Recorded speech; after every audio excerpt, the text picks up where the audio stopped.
سابق وزیر سندھ لیاقت جتوئی کا کہنا ہے کہ سندھ بھر میں پانی کا مسئلہ شدت اختیار کر چکا ہے، لوگ پانی کی بوند بوند کو ترس گئے ہیں۔ It's a backbone of Pakistan's economy and you are trying to destroy that sector completely. کیا چاہتے ہیں؟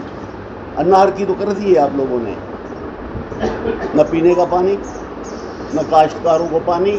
انہوں نے دادو پریس کلب میں پریس کانفرنس کرتے ہوئے کہا کہ پانی کی مد میں اربوں روپے کرپشن کی نظر ہو گئے، سندھ کو پیرس بنانے کی دعویٰ کرنے والے کہاں مر گئے۔ زرعی پانی کی عدم فراہمی کے باعث سندھ میں لاکھوں ایکڑ اراضی پر مشتمل زمینیں بنجر بن گئی ہیں۔ اومنی گروپ کی جانب سے کاشتکاروں کو گزشتہ 4 سالوں سے بقایا جات کی ادائیگی نہیں ہو رہی۔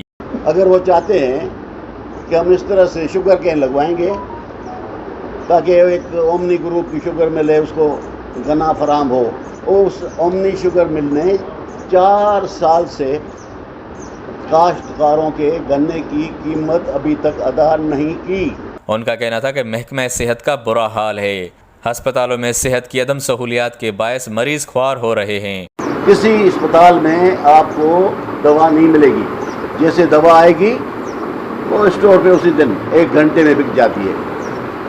1.2 بلین بجٹ ایلوکیشن ہے ڈاگس ویکسینیشن، کتوں کے لیے جو ویکسینیشن ہوتی ہے۔ ان کا کہنا تھا کہ سندھ میں ہر ادارہ تباہ و برباد ہو گیا ہے، امن امان کی صورتحال انتہائی خراب ہے۔ لیاقت جتوئی نے کہا کہ شکارپور پولیس آپریشن ڈھونگ ہے، دھوکہ ہے۔ شکارپور میں کیا ہے آپریشن کا؟ ساری سندھ شکارپور بنا ہوا ہے۔ شکارپور کا آپریشن جو ہے وہ کہاں ہے؟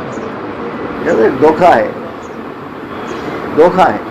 انہوں نے کہا کہ زرداری ہڑپشن کا دوسرا نام ہے، جو کہ گزشتہ 13 برسوں سے سندھ کی عوام کا خون چوس رہا ہے۔